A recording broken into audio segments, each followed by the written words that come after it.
한 주간 잘 보내셨습니까? 날씨가 많이 더워지고 있습니다. 그래서 여러분들 마스크 착용하시기가 힘들 시기인데 그래도 마스크를 꼭 착용하시고 외출하시고 갔다 오시면 꼭 손을 씻었어야 돼요. 여러분 손만 잘 씻어도요 이 바이러스가 접근을 하지 못한대요. 그러니까 여러분들 손을 잘 씻고 건강에 유의하시길 바랍니다. 오늘 우리가 나눌 본문의 말씀은 예수님께서 참 제자에 대한 이야기를 하는 거예요. 많은 사람들이 이야기해요. 나는 예수님을 따르겠습니다. 나는 예수님을 믿습니다.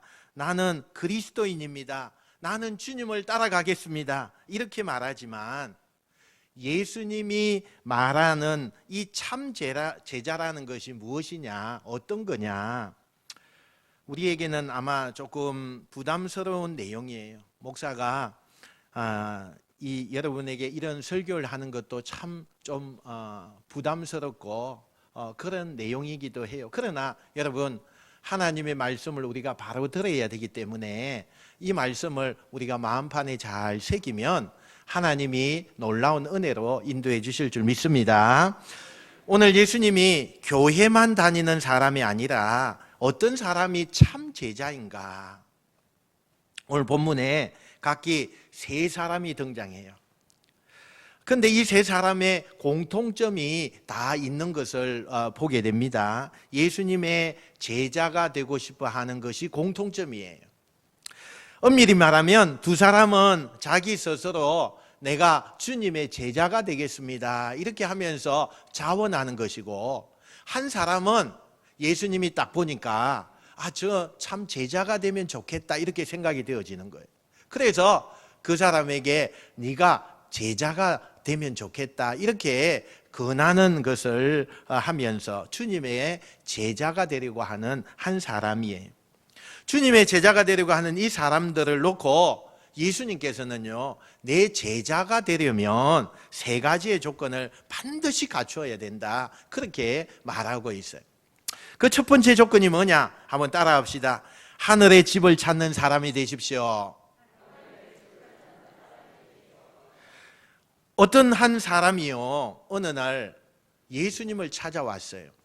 근데 이 사람은 어떤 사람이냐? 굉장히 종교적인 사람이에요.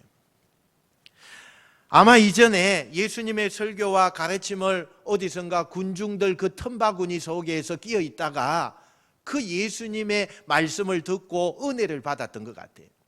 그러니까 이 한 사람이 예수님을 찾아왔을 때는 이미 나는 예수님의 제자가 되고 싶어서 그렇게 찾아왔다는 거예요. 굉장히 종교적인 사람이죠. 그리고는 예수님 앞에 와서 자원하면서 고백을 해요. 오늘 57절 말씀해 보니까 한번 같이 읽어볼까요? 57절 시작. 길 가실 때에 어떤 사람이 여짜오되 어디로 가시든지 나는 따르리이다. 아멘. 내가 당신의 제자가 되겠습니다. 이 사람의 고백대로라면 여러분 의지를 가지고 있어요. 그가 자원하는 겁니다. 그의 마음속에는 결의가 차 있어요. 자신감이 넘쳐 보입니다. 얼마나 고맙습니까? 자원한다는 게 여러분 얼마나 힘든 일인 줄 아십니까? 자원한다, 내가 스스로 이것을 지망한다, 참 어려운 일이에요. 여러분, 목회를 하다 보면 집사님, 또 우리 성도님, 이 일을 우리가 좀 함께 합시다, 이 일에 함께 동참해 주세요 이렇게 건면해도 안 하는 인간들이 얼마나 많은데요. 그러나 자원하는 사람, 내가 하겠습니다, 제가 그 일을 제가 하겠습니다, 내가 그 가치에 내가 동의하겠습니다 이렇게 한다는 것은 굉장한 거죠. 굉장한 거예요. 예수님의 입장에서도 자기 스스로가 나와서 제가 예수님 따라가겠습니다, 제가 주님을 끝까지 섬기면서 주님의 제자가 되겠습니다, 선생님 저를 제대로 받아주십시오, 그런 거예요. 예수님 입장에서 너무 고맙잖아요. 너무 고맙잖아요. 그런데 예수님은 이 고마워해야 할 이 상황에서 이 사람에게 굉장히 매몰찬 대답을 하는 것을 보게 돼요. 어떤 대답을 하시는지 우리 58절 말씀 한번 같이 읽어볼게요. 58절입니다. 시작. 예수께서 이르시되 여우도 굴이 있고 공중에 새도 집이 있으되 인자는 머리 둘 곳이 없도다 하시고. 아멘. 여러분, 이게 무슨 뜻이냐 하면, 내가 당신을 위해서 따르는 제자가 되고 나는 끝까지 주님을 따라가겠습니다, 희생하겠습니다. 그러면 여러분, 보통 우리가 답변할 때 어떻게 해야 돼요? 그래, 야, 너 참 대단해. 너 너무 잘했어. 내가 너 정말 잘 돌봐줄게. 뭐 이렇게 나와야 되는데, 예수님이 뭐라고 그러느냐? 야, 너 다시 한번 생각해봐. 너 이 길이 쉽지 않아. 한 번 더 네가 고민해보고 나에게 와.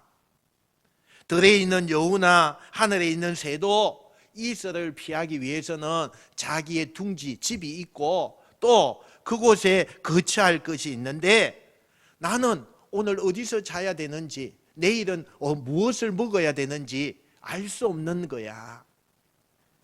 난 그런 정말 그것도 없는 존재야. 나를 따른다는 것은 너도 그렇게 살아야 되는 거야. 동물하고 비교를 하면서 들짐승도 자기 집이 있고 자기 둥지가 있는데, 나는 거처할 곳도 없고 나는 어디 가서 무엇을 먹어야 될 것도 내가 아무것도 없는 그런 입장인데, 너 정말 그런 각오하고 나를 따라오겠느냐? 이렇게 묻는 거예요. 여러분, 인간에게 가장 필요한 본능 중에 하나가 자기의 거처가 평안하기를 원하는 것이, 그게요, 인간의 제일 첫 번째 목표예요. 목표.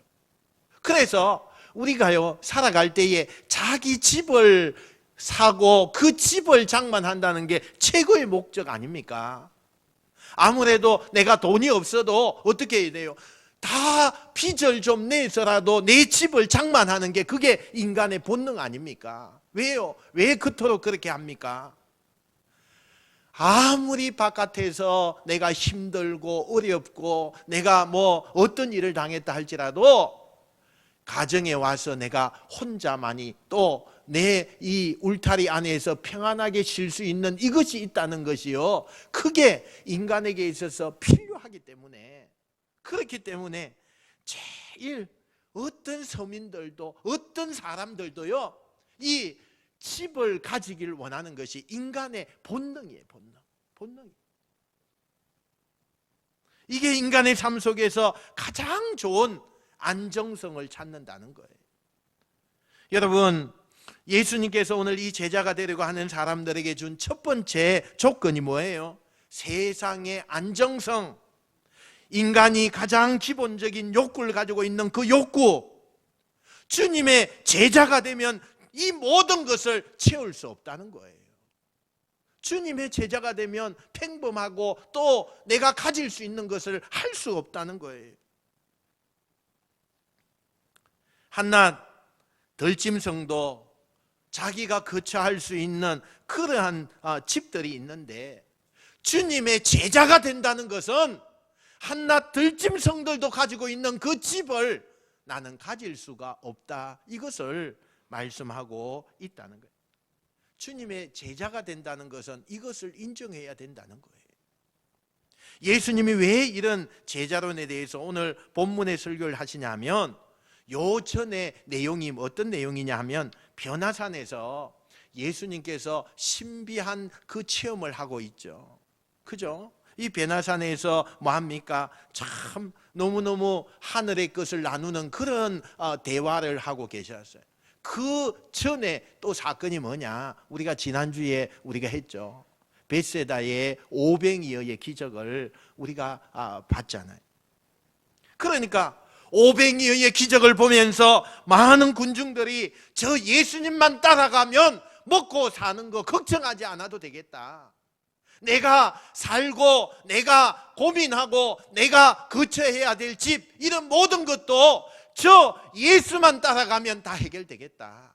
그래서 그들이 어떻게 해요? 저 예수님을 이 나라의 왕으로 세우자.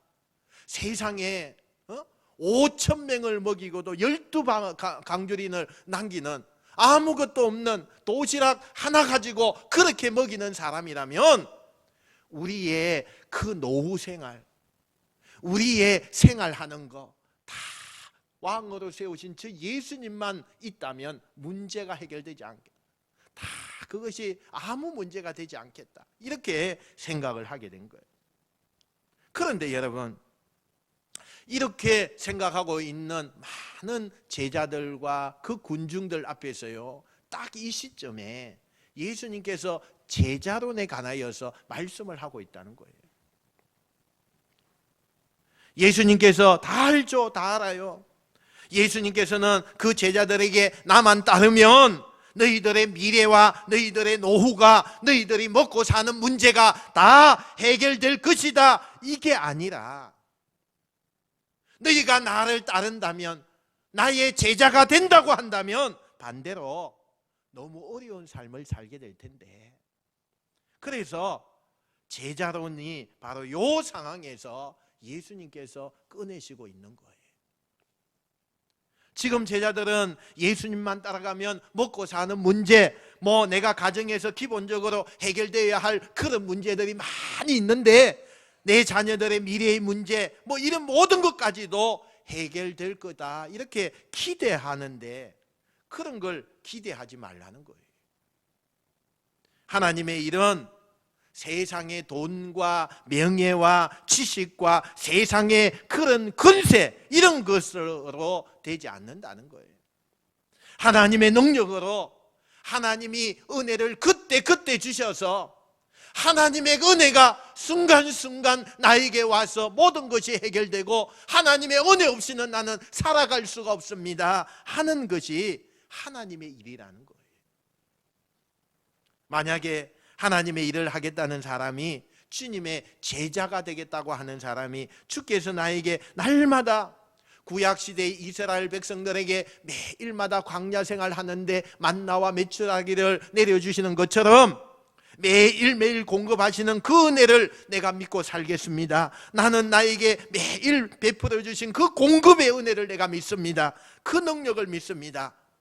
그게 안 되면 주님의 제자가 될 수 없다는 거예요. 주님의 능력을 믿지 못하고 주님의 그 공급하심을 믿지 못하면서 내가 그 주님을 따르겠습니다, 이건 모순이에요.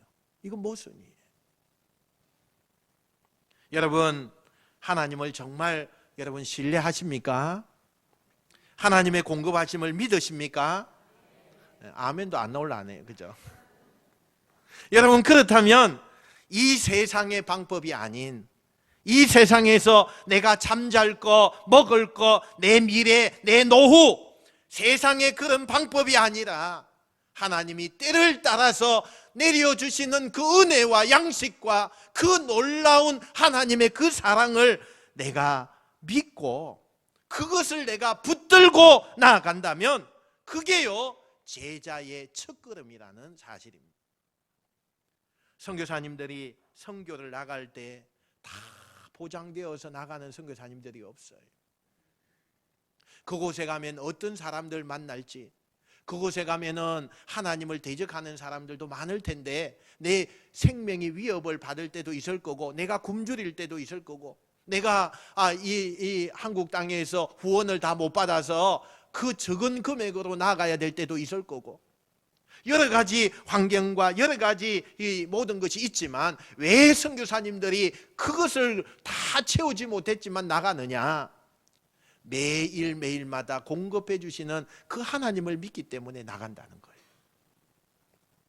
여러분, 우리의 믿음이 우리의 삶의 현장에서 이렇게 되기를 주님의 이름으로 축원드립니다. 두 번째 참 제자의 기준은요, 따라합시다. 깨어 있어야 합니다. 여러분, 사람이 살면서 해야 될 도리가 있어요. 그죠? 우리가 살아가면서 이건 꼭 좀 해야 되는 도리가 있잖아요. 마땅히 인간이 인간에게 해야 할 도리 가운데요 하나가 참 중요한 도리가 있어요. 그게요 장례식을 찾아가는 거예요. 장례식. 참 우리가 결혼식이냐 뭐 축하해 줄 일들, 이런 일들도 참 많잖아요. 그러나 내가 형편이 되지 않아서 참 내가 꼭 가야 되겠지만 가지 못하지만 꼭 가야 될 그런 도리가 있는데, 그게 뭐냐? 장례식은요 가야 돼요. 장례식.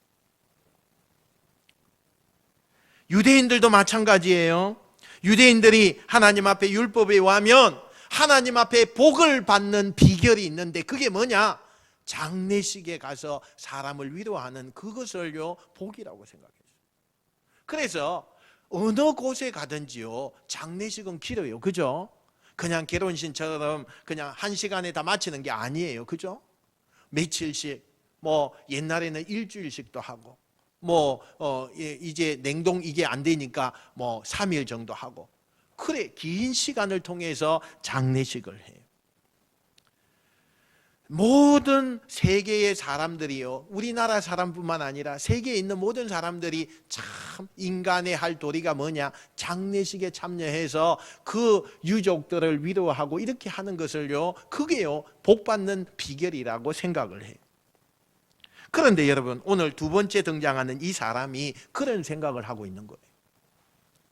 이 사람은 자기가 예수님을 따르겠다고 한 사람이 아니라, 예수님께서 딱 보니까 참 내 제자가 되면 참 좋을 것 같다라고 생각을 한 사람이에요. 그래서 예수님께서요 마음에 드니까 당신 내 제자가 되라, 이렇게 겉면에서 제자가 되려고 하는 사람이에요. 그래서 이 사람이 그 예수님의 부름을 받았어요. 그리고 뭐라고 하느냐? 59절 말씀요 한번 봅시다. 시작. 그가 이르되 나로 먼저 가서 내 아버지를 장사하게 허락하옵소서. 아멘.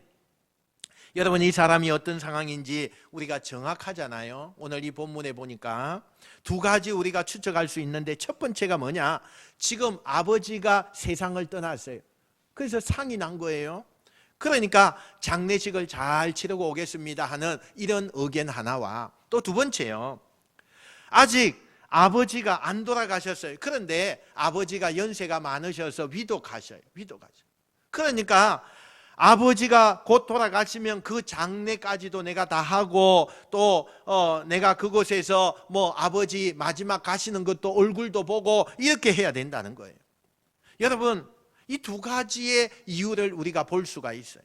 어떤 이유든지 간에 이 사람이 말하는 것은 윤리적으로나 도덕적으로나 아주 자식된 의무로서 자기가 예수님 앞에서 해야 되는 일을 지금 하고 있는 거예요. 마땅한 거 아닙니까?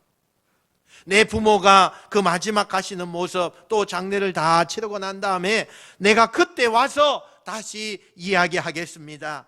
이 사람은 굉장히 윤리적인 사람이에요. 도덕적인 사람이에요.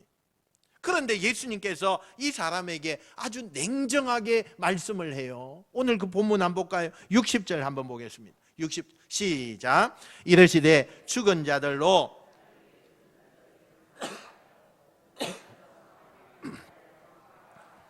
아멘. 이게 이제요, 특히 우리 유교 문화권의 동양 사람들에게는 기독교에 대해서 마음을 열지 못하게 하는 단서가 이 말씀이에요. 이 말씀. 저 기독교인들은 자기 조상들에 대해서도, 또 유교 문화권은 그게 강하잖아요. 부모님, 조상들, 가족관계, 이게 굉장히 강한 집단들인데, 이 성경에서 말하는 이 문장하고 이게 굉장히 충돌을 많이 하니까 저 기독교는 배은망덕하다. 자기 부모가 돌아가시는데도 저렇게 할 수가 있느냐, 이렇게 오해할 수 있는 그런 것을 말씀하고 있어요. 여러분, 이 말씀을 통해서요 성교에도 굉장히 이게 장벽이 높아지는 것을 보게 돼요. 어떻게 이렇게 예수님께서 냉정하고 매정하고 차갑게 이야기할 수 있을까? 죽은 사람은 이미 죽은 거니까 그거 신경 쓰지 마라, 뭐 이런 이야기로 우리가 들을 수 있잖아요. 근데 여러분, 우리가 이 말이라고 하는 게요, 보통 우리가 휴 이렇게 한숨을 쉴 때요, 그 한숨 쉬는 가운데는 한 가지 뜻만 있는 게 아니에요. 한심해서 뭐 이런 그런 뜻도 있지만 또 너무 간절해서 휴 어떡하지 너무 간절해서 너무 소망이 너무 간절해서 뭐 이런 뜻도 있을 수가 있어요. 그래서 이 휴라고 하는 이 한숨은요 여러 가지 뜻이 담겨져 있는 것을 보게 돼요. 예수님께서 지금 하신 이 말씀은 사실은 그냥 문맥상으로 우리가 문장으로 해석하면 바로 이렇게 오해할 수 있는 부분이에요.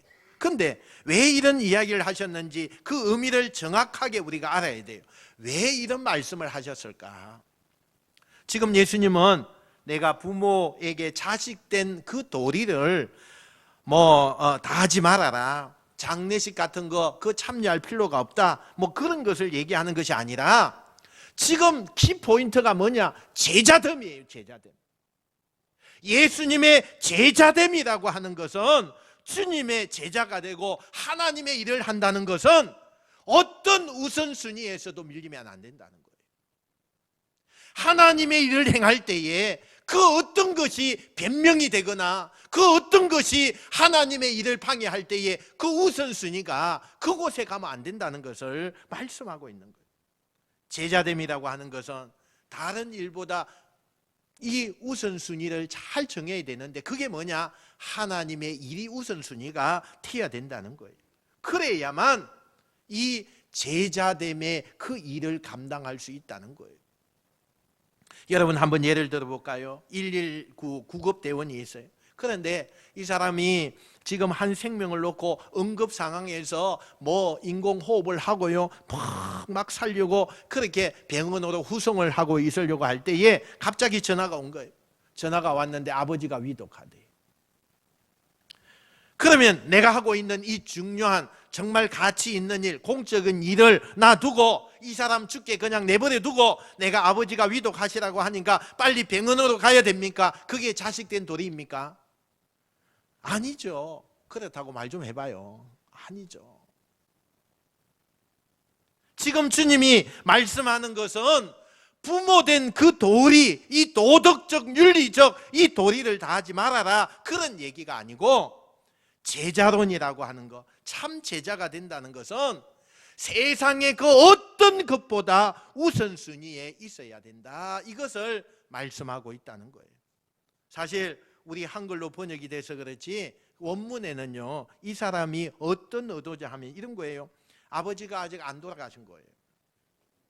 그런데 주님이 갑자기 그에게 내 제자가 되라고 이렇게 권면을 하게 돼요. 그러니까 너무 그것에 대해서 부담이 오는 거예요. 그래서 대답을 피하기 위해서, 적답을 피하기 위해서 우리 아버지가 이제 연세가 많아서 돌아가실 건데 아버지 돌아가시면 내가 장례도 치르고 아버지 유산도 형제들과 나눠야 되고 내가 다 그 모든 일들 다 하고 다 마치고 난 다음에 내가 다시 와서 결정을 하겠습니다. 그런 의미거든요. 그런 뜻이에요. 그러니까 이 사람은 주님의 부르는 앞에 그 콜링 앞에 제자가 되고 싶으면서도 미루는 거예요. 기약 없이 미루는 거예요. 언제 그 일이 올지 몰라요. 다시 그가 어떻게 말해야 될지 몰라요. 변명을 만드는 거예요. 또 다른 이유를 만들어내는 거예요. 하나님의 일을 하는 데 있어서 주님의 제자가 된다는 것은 세상에 수없이 이런저런 이유에 대해서 할 수 없습니다라고 말하는 것은 주님의 참된 제자의 요건이 되지 않는다는 것을 말씀하고 있는 거예요. 여러분, 주님의 제자가 되길 원하십니까? 무서워서 아멘도 안 하네. 하나님의 일을 감당하길 원하십니까? 난 여러분이요 그 일에 세상에 그 어떤 일보다 귀하고 가치 있고 그래서 그 일을 우선순위에 그곳에 정말 밀리지 않는 여러분 되시길 축원합니다. 하나님의 일을 한다는 것은 적어도 주님의 일을 하고 주님의 제자가 된다는 것은 이 땅에 내가 사는 것이 전부가 아니고 그 하나님의 나라의 영원한 나라의 그 가치를 알기 때문에 세상 것을 좀 내려놓을 수 있는 결단이 있는 사람이라는 것을 말하고 있어요. 지금 여러분은 여러분의 인생의 우선순위가 뭡니까? 여러분에게 목마름이 여러분 우선순위가요, 여러분이에요. 여러분. 내가 돈에 목마르고 내 돈 버는 것 우선이고 성공하고 명예 얻고 근세, 권력을 얻고 지위와 인맥과 뭐 관계 이런 것들이 내가 목마른다는 것이라면, 내가 우선순위가 그렇게 된다면 그게 여러분이에요. 내가 예수님을 따르는 사람이고 그리스도를 나의 구주로 고백하는 사람이라면 세상의 것 분명히 중요해요. 그러나 그것보다 더 우선순위 해야 되고 그것보다 더 중요한 것이 있는데 그게 하늘에 있다는 것, 이것을 기억하는 사람이 예수님이 보실 때 제자가 될 수 있다는 거예요. 여러분, 세 번째 조건이 이거예요. 따라합시다. 표대만 바라보고 가라. 여러분, 이 세 번째 사람도 첫 번째 사람처럼 자기가 자원하는 거예요. 제가 당신의 제자가 되겠습니다 라고 자원을 합니다. 그런데 한 가지 단서를 붙이죠. 이 사람이 단서를 붙여요. 뭐라고 붙이느냐, 제가 당신을 따르기는 따를 건데 잠시 시간을 좀 주십시오, 이렇게 이야기해요. 내 가족들에게 돌아가서 작별 인사를 좀 하고 오겠습니다, 이렇게 하는 거예요. 자, 61절 볼까요? 61절 시작. 또 다른 사람이 이르되 주여 내가 주를 따르겠나이다마는 나로 먼저 내 가족을 작별하게 허락하소서. 아멘. 여러분, 이 사람의 요구도 첫 번째 장례를 치르고 오겠다는 그 요구와 좀 유사해요. 도덕적인 의무를 내가 다하겠다는 그런 의미가 담겨져 있어요. 근데 이 사람이 가정 환경이 어땠는지 성경에 나오지 않아요. 이 사람이 가정의 생계를 책임져야 할 가장일 수도 있고 병든 노모를 모시고 있는 사람일 수도 있고 사랑하는 아내와 딸을 둔 그런 남편이자 아빠일 수도 있어요. 그런데 어떤 상황인지 모르겠지만 이 사람은 예수님께 나의 가족을 홀로 놔두고 당신만 따라가는 그것이 부담이 되니까 나에게 잠시 시간을 주세요. 시간을 줘서 내가 내 가족들하고 인사하고 그렇게 오겠습니다. 이렇게 이야기를 하는 거죠. 여러분, 무책임한 가족이 되고 싶지 않은 거, 이거 당연한 거 아닙니까? 당연해요. 너무나 당연해요. 먼 길을 가는데 가족들에게 인사를 하고 동의를 구하고 오는 거, 그거요 너무 당연하죠. 맞지요. 그런데 예수님께서 이 사람의 이 요구에 어떻게 대답하느냐, 62절요. 62절 한번 봅시다. 오늘 본문이에요. 시작. 예수께서 이르시되 손에 쟁기를 잡고 뒤를 돌아보는 자는 하나님의 나라에 합당하지 아니하니라. 아멘. 여러분, 왜 이렇게 말씀을 하셨습니까? 왜 이렇게 말씀하셨어요? 나 같으면요 좀 지혜롭게 그래 가족들하고 인사해야지, 한 3박 4일 보내고 온천도 좀 가고 가족 사진도 좀 찍고 외식도 하고 맛있는 것도 먹고 가족들끼리 그렇게 마음껏 그 시간을 좀 지내다가 그렇게 와, 얼마든지 그렇게 이야기할 수 있잖아요. 그런데 그렇게 하지 않으니까요 논란이 생기는 거예요. 예수님께서 정말 이렇게 말씀하셔가지고는 왜 논란을 일으켜가지고 우리 목사들 힘들게 하는지 모르겠어요. 그죠? 너무 이 말이 이해가 되지 않는 거예요. 아니, 무책임하게 가정 내팽개치고 무조건 나를 따르라는 말입니까? 역시 이것도요 우리가 문장으로 보면 오해의 소지가 있고 충돌할 수 있지만 예수님은 그런 의도로 얘기한 게 아니라는 거예요. 가족을 무시하고 가족 따위는 안중에 두지 말아라, 이런 이야기가 절대 아니라는 거예요. 예수님께서 이야기를 하시면서 성경에 구약에요 엘리사 얘기를 하세요. 여러분, 엘리사가 누구죠? 엘리야의 제자예요. 제가 설교 한번 한 줄 알아요. 그런데 이 엘리사가 굉장히 거부였죠. 그 당시에 농사를 크게 지었어요. 그래서 큰 거부에 너무너무 부자라는 거예요, 이 엘리사가. 그런데 엘리야의 그 부름을 받고 내 제자가 되라 이렇게 부름을 받고 엘리사가요, 제가 가족들에게 가서 인사를 하고 오겠습니다. 똑같은 이야기를 해요. 오늘 이 누가복음에 나타나는 이야기와 똑같은 이야기를 하고 있어요. 근데 여러분, 이 엘리사는요 그때 돌아가서 어떻게 하느냐, 여러분 자기가 가지고 있는 그 재산을 다 팔아요. 그리고 자기의 가족들, 자기의 친척들, 또 거기에서 일하는 일꾼들, 뭐 이런 사람들에게 다 나누어 줘요. 그리고 그곳에 농기구도 있었잖아요. 그 농기구를 어떻게 했다고 했느냐면 불태웠다고 해서 불태웠어요. 그리고는 어떻게 해요? 엘리야를 따라가게 돼요. 소위 엘리사가 돌아가서 지금 인사하는 것은 어떤 인사냐? 한번 따라해 봅시다. 버리는 인사. 지금 가서 인사하는 것은 작별 인사도 되지만 버리는 인사예요. 예수님이 지적한 이 사람은요, 오늘 보니까 조금 뒤에 성경에 나오는데 우리가 읽었지만 쟁기질하면서 뒤를 돌아보는 사람, 쟁기질하면서 뒤를 돌아보는 사람. 여러분 농사를 지어본 사람은 알죠. 자, 앞에 소를 몰고 쟁기질해요. 지금 열심히. 여러분 쟁기질도 힘들어요.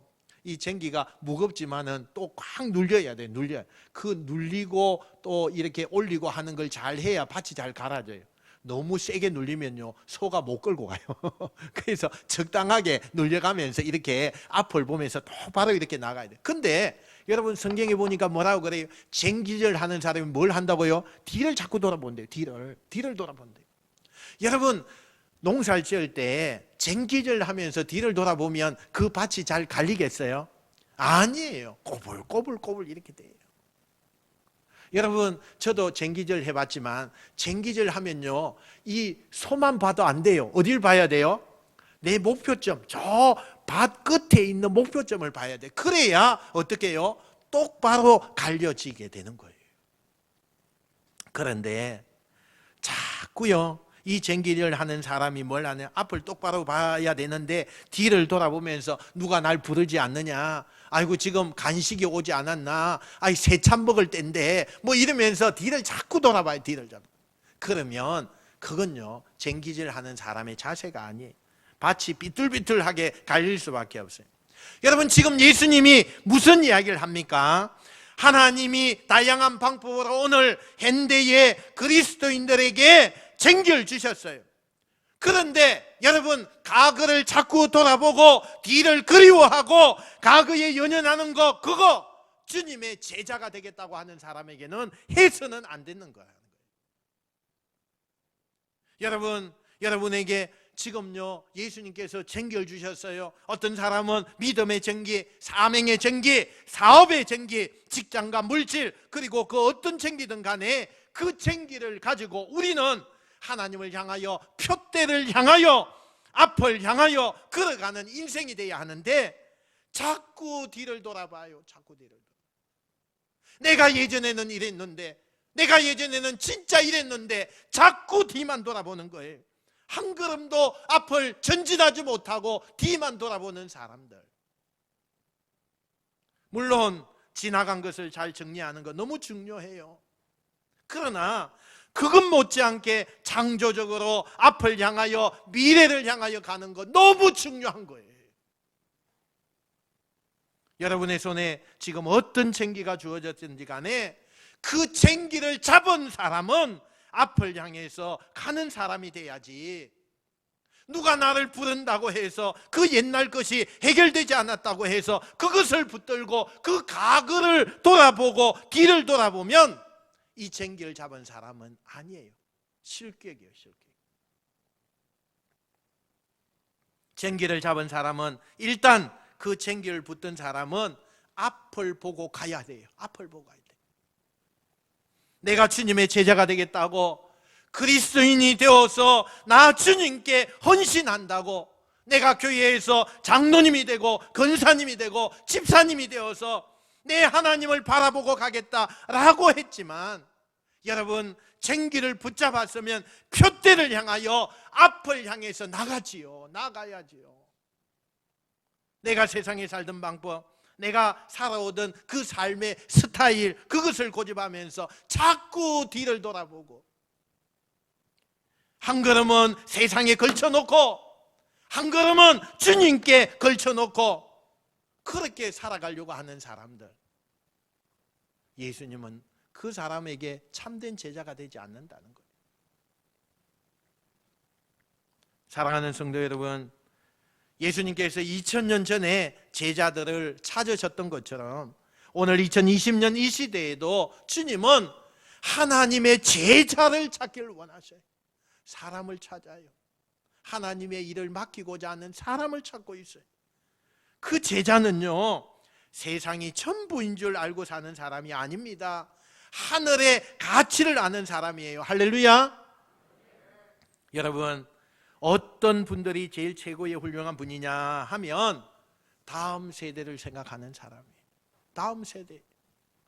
나는 이 일에 관심 없는 사람이다 이러면 지도자가 될 그 자격이 없어요.